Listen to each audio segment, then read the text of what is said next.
오늘 우리에게 주시는 하나님의 말씀은 요한복음 3장 13절에서 21절까지 말씀입니다.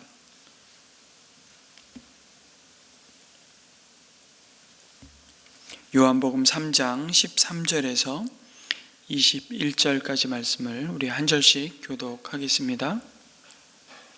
하늘에서 내려온 이 곧 인자 밖에는 하늘로 올라간 이가 없다. 모세가 광야에서 뱀을 든 것 같이 인자도 들려야 한다. 그것은 그를 믿는 사람마다 영생을 얻게 하려는 것이다. 하나님께서 세상을 이처럼 사랑하셔서 외아들을 주셨으니 이는 그를 믿는 사람마다 멸망하지 않고 영생을 얻게 하려는 것이다. 하나님께서 아들을 세상에 보내신 것은 세상을 심판하시려는 것이 아니라 아들을 통하여 세상을 구원하시려는 것이다. 아들을 믿는 사람은 심판을 받지 않는다. 그러나 믿지 않는 사람은 이미 심판을 받았다. 그것은 하나님의 독생자의 이름을 믿지 않았기 때문이다. 심판을 받았다고 하는 것은 빛이 세상에 들어왔지만 사람들이 자기들의 행위가 악함으로 빛보다 어두움을 더 좋아하였다는 것을 뜻한다. 악한 일을 저지르는 사람은 누구나 빛을 미워하며 빛으로 나오지 않는다. 그것은 자기 행위가 드러날까 보아 두려워하기 때문이다. 같이 읽습니다. 그러나 진리를 행하는 사람은 빛으로 나온다. 그것은 자기의 행위가 하나님 안에서 이루어졌음을 드러내려는 것이다. 아멘. 오늘 함께 읽은 말씀은 예수님이 바리새파인 니고데모와의 대화를 이어가시면서 그가 이해할 수 있는 눈높이에 맞춰서 어떻게 사람이 거듭나서 하나님 나라를 보고 그 하나님 나라를 들어갈 수 있다는 것인지를 이어서 설명해 주시는 장면입니다. 그것은 누구보다 이스라엘의 선생으로서 성경을 잘 알고 있는 니고데모에게 익숙한 그 모세 오경 민수기 말씀을 가지고 이 구원의 복음을 말씀해 주시는 것이었습니다. 먼저 예수님은 자신을 하늘에서 내려온 이 곧 인자라고 소개하십니다. 여기서 인자라는 것은 다니엘서 7장 13절에 말씀하신 예언하신 구름을 타고 오셔서 영원한 권세와 영광과 나라를 소유하시고 하나님의 나라가 이루어지게 하시는 구원자를 가리킵니다. 그가 바로 사람의 아들로 이 땅에 보냄을 받은 자신이라고 선포하시며 바로 그 인자만이 다시 하늘로 올라간다고 말씀하십니다. 그리고 그 의미가 무엇인지를 알려주시죠. 바로 광야에서 이스라엘 백성들이 하나님을 원망하다가 불뱀에 물려 죽음의 심판을 받을 때 하나님은 모세를 시켜서 놋뱀을 만들라고 하십니다. 그리고 그것을 장대에 높이 매달아 들라고 하셨습니다. 그리고 이스라엘 백성들을 향해서 명령하셨죠. 누구든지 그 놋뱀을 쳐다보는 자는 살리라고 말씀하십니다. 그것으로 그들이 심판으로부터 구원받을 길을 열어주셨던 것입니다. 그것을 그 하나님의 약속의 말씀을 믿고 놋뱀을 바라보는 자를 하나님은 약속대로 죽음에서 건지셨습니다. 바로 인자가 온 목적이 그것과 같다고 설명해 주십니다. 죄로 인한 죽음의 심판의 한복판에서 장대에 높이 달린 놋뱀처럼 인자로 온 예수님 자신은 십자가에 높이 들려질 것이라고 말씀하십니다. 인류의 모든 죄를 속량하시기 위해서 자신이 친히 제물이 되어 십자가 위에 달리실 것입니다.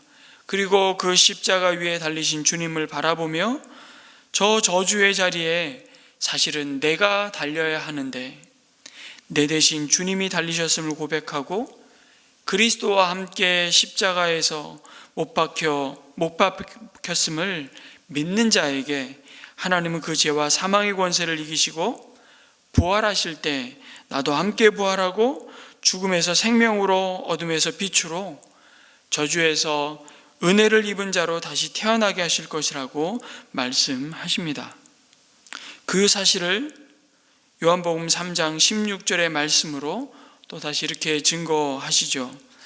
하나님께서 세상을 이처럼 사랑하셔서 외아들을 주셨으니 이는 그를 믿는 사람마다 멸망하지 않고 영생을 얻게 하려는 것이다.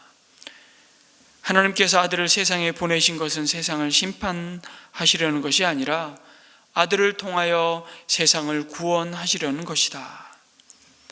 여러분, 성경 66권을 쪼리고 또 쪼려서 한 말씀으로 요약한다면 바로 이 요한복음 3장 16절 말씀일 것입니다. 아버지들에게 10년 더 살 것을 택하겠는가? 아니면 수명을 10년 줄이고 대신 10억을 택하겠는가? 물었답니다. 많은 아버지가 수명을 10년 줄이고 대신에 10억을 택했습니다. 그 이유를 물으니까 가족들에게 10억을 주고 싶어서라고 대답했다는 것이죠. 아버지들은 참 착합니다. 그런데 그것도 가족이 살아있기 때문에 의미가 있는 것이지, 가족의 죽음 앞에서는 그 희생과 사랑도 큰 의미가 없습니다. 우리 모두 알고 있는 것처럼 죽음 앞에서는 재물도 권력도 부유함도 의미가 없습니다. 성경은 하나님이 우리를 이처럼 사랑하사 부자가 되게 하시려고 이렇게 말씀하지 않습니다. 하나님이 우리를 이처럼 사랑하사 독생자를 주셨으니라고 말씀합니다. 그리고 그 이유를 이는 그를 믿는 자마다 멸망하지 않고 영생을 얻게 하려 하심이라고 약속하시죠. 그러니까 생명이 없는 사람들에게 그 영원한 생명을 주기 위해서 독생자를 우리에게 주신 것이 하나님의 사랑입니다. 이 생명을 주기 위해 하나님의 아들이 사람이 되셨고 우리를 대신해서 십자가의 죽음의 길을 가셨습니다. 이 생명을 주기 위해 예수님은 하나님의 저주와 심판을 받았고 사흘 만에 부활하셨습니다. 그런데 우리는 이 사랑에 감동하지 않습니다. 그런데도 우리 하나님은 오직 그것만 말씀하고 싶어 하시죠. 우리가 알아듣든지 못 알아듣든지 하나님은 그것만 말씀하고 싶어 하십니다. 우리가 인식하지 못할지라도 그것이 우리에게 가장 복된 소식, 절실하게 필요한 것이기 때문이죠. 부자에게도 내가 너를 사랑하여 독생자를 주었다고 말씀하고 싶어 하시고, 가난한 자에게도 여전히 내가 너를 사랑하여 외아들을 주었다고 말씀하고 싶어 하십니다. 나이가 들어 점점 기력이 쇠하고 외로움과 두려움의 한숨이 깊어지는 노인에게도 내가 너를 사랑하여 독생자를 주었다고 말씀하고 싶어 하십니다. 무엇이든 할 수 있을 것 같은 열정에 항상 의욕이 넘치는 젊은이에게도 내가 너를 사랑하여 독생자를 주었다고 말씀하고 싶어 하십니다. 누구에게나 예외 없이 가장 필요한 것이 바로 이 영생임을 아시기에 그렇게 말씀하십니다. 한 가지 더 우리가 이 아침 붙들고 기도하고 싶은 내용이 있다면, 하나님께서 세상을 이처럼 사랑하셔서 여러분, 우리의 구원의 이 시작은 전적으로 하나님이 시작하셨다는 사실입니다.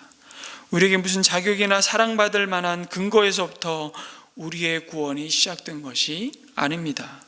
그것은 전적인 하나님의 은혜에서 비롯된 일이라고 말씀하십니다. 우리를 향하신 하나님의 사랑은 독생자를 보내신 그 사건을 통해 증명되었습니다. 그러시면서 값없이 주시는 은혜, 구원의 길이 되신 예수님을 이 땅에 보내신 목적은 심판이 아니라, 저주가 아니라 세상을 구원하시기 위함이라고 분명히 말씀하십니다. 이 사실 앞에 여러분, 예수님을 도대체 믿는다는 것은 무엇일까? 그것은 단순히 지식적인 동의가 아닙니다. 믿는다는 것은 관념도 아니고 주장도 아니고 어떤 이데올로기도 아닙니다. 믿는다는 것은 예수님을 배척하거나 무시하거나 거부하지 않고 예수님을 나의 구원자로 주인으로 맞아들이는 것입니다. 영접하는 것이죠. 그러나 믿지 않는 자는, 다시 말해 예수님을 나의 구원자와 주인으로 맞아들이지 않고 거부하고 배척하며 무시하는 자는 이미 심판을 받았다고 말씀하십니다. 그 삶의 끝에 기다리고 있는 것은 영원한 사망, 심판밖에 없음 또한 진리임을 알라고 말씀하십니다.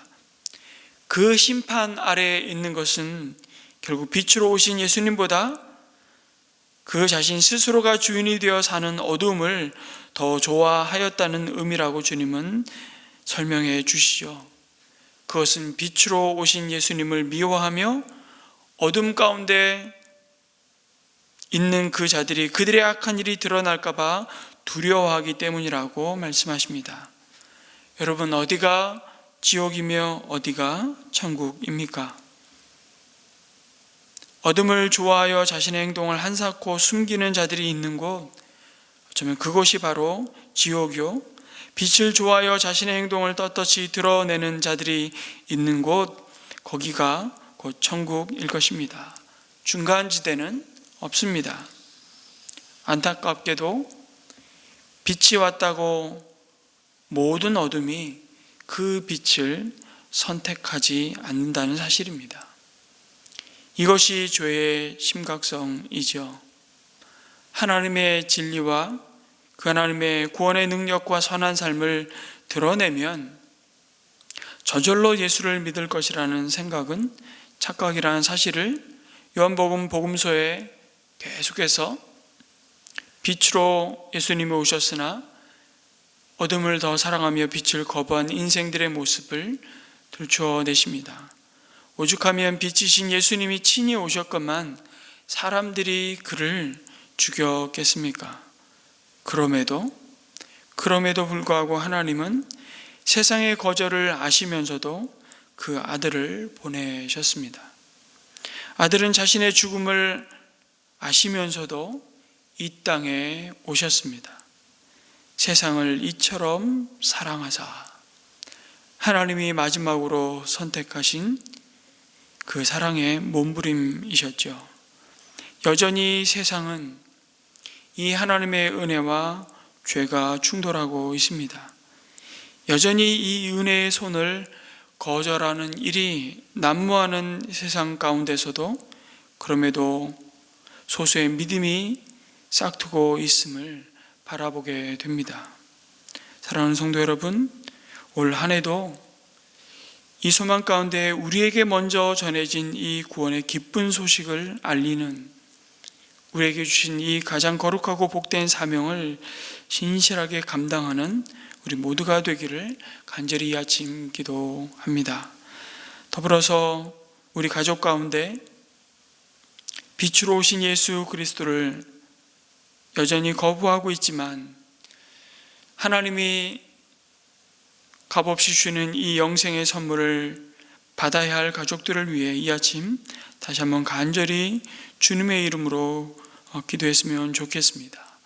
이들이 예수 영접 모임을 통해서 복음을 듣게 하시고 또 그 굳은 마음을 제하여 주셔서 하나님의 복음을 받아들일 수 있는 그 은혜를, 그 믿음을 베풀어 주시도록, 그 은혜를 베풀어 주시도록 이 아침 2월 18일에 있을 우리 예수 영접 모임을 위해서 이 영접 모임에 초대하기를 위해 기도하며 또 권면하며 또 간절히 마음 졸이는 우리 가족들을 위해서 우리가 이제 함께 기도했으면 좋겠고요.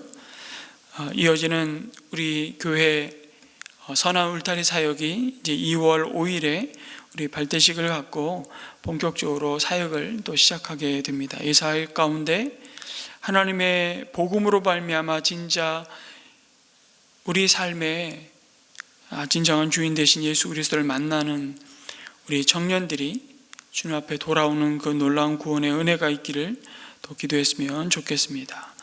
우리 개인의 기도 제목과 함께 우리 가정을 위해서, 특별히 이 복음을 들어야 할 우리 불신의 가족을 위해서 우리 합심해서 기도하고 개인의 기도를 이어가도록 하겠습니다. 기도합니다.